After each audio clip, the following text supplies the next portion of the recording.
Hundreds are injured and at least 3 people are dead after clashes in Cairo today between supporters and opponents of Egypt's president. The violence comes after President Hosni Mubarak announced last night that he would not run for re-election but was not going to step down immediately. An East Grand Rapids native studying abroad in Egypt is back in the U.S. tonight after a harrowing few days in the Middle East. Lara Getz signed up for a program through Middlebury College in Vermont to go to Egypt. She was there since the fall. She was to remain through the semester. She was living with an Egyptian family until she fled the country, returning to America just yesterday. And Lara joins us over the phone live tonight. Thanks so much for your time, Lara. You were living in Alexandria, Egypt. Is that correct? Yes, that is correct. And when did you start to realize that things were going sideways in the country?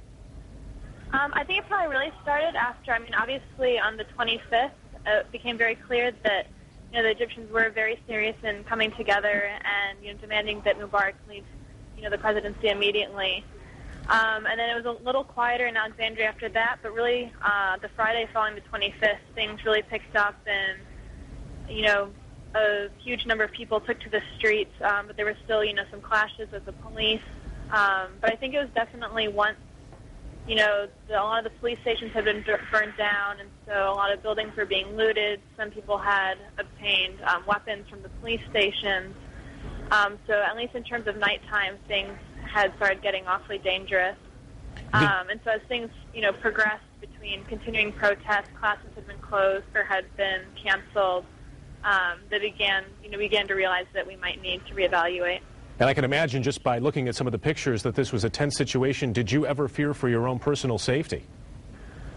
Certainly at times I did. It is a very volatile situation right now.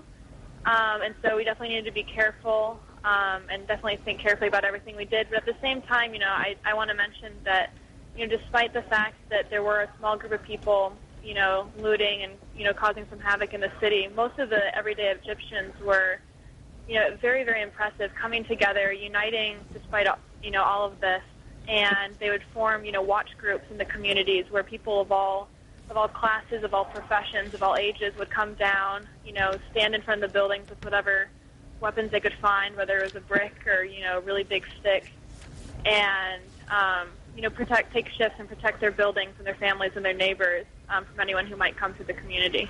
Well, we're glad to have you back on American soil, and we appreciate your time live tonight. Lara Getz, an East Grand Rapids native. She was studying abroad in Egypt. Thanks for your time, Lara. Thank you.